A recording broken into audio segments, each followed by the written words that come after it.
السلام علیکم ورحمۃ اللہ وبرکاتہ۔ دوستو، آج کی بات یہ ہے اسلام میں عورت کی مقام۔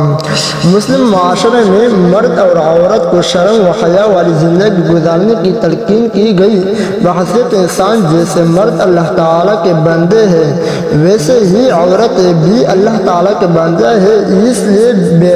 اس لیے عبادت میں عورت اور مرد کے حقوق مساوی ہیں۔ جان، مال اور عزت و آبرو کی حفاظت میں مرد اور عورت کے حقوق مساوی ہے، لیکن معاشرتی زندگی گزارنے کے وقت آیا تو شریعت نے گھر کے سارے کام عورت کو سونپ دیے کہ وہ گھر کے اندر کر اپنے آپ کو مصروف بھی رکھیں، بچوں کی اچھی تربیت کرے اور اپنی معصومیت کی حفاظت کرے، اور مرد کے ذمہ یہ لگایا کہ وہ گھر کے چار دیواری کے باہر کا بوجھ اٹھائے۔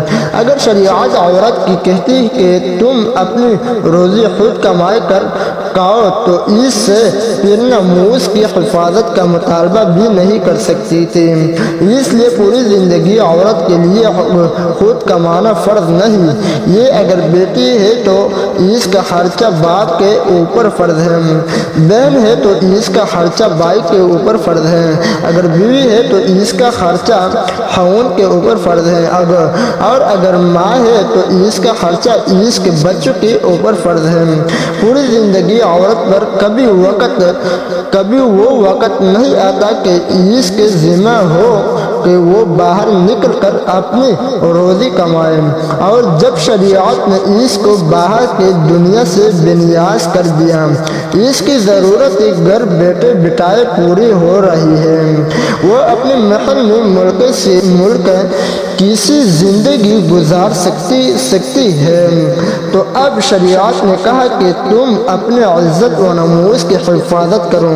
اگر اس عورت کو نوکری کرنے کے لیے اور بزنس کے آرڈر لینے کے لیے غیر محروم کے پاس جانا پڑتا تو معلوم نہیں غیر محروم لوگ کس حیلے اور بہانے سے اس کے جسم کے ساتھ کھیلتے اور اس کے تو مجبور ہونا پڑتا۔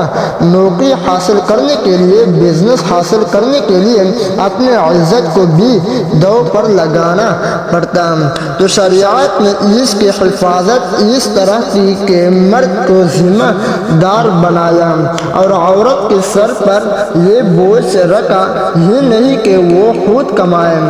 حسن دیکھتی شریعت کا کہ جب عورت کو عزت و ناموس کی حفاظت کا حکم دینا تھا تو اس کا باہر کی دنیا سے بے نیاز کر دیا۔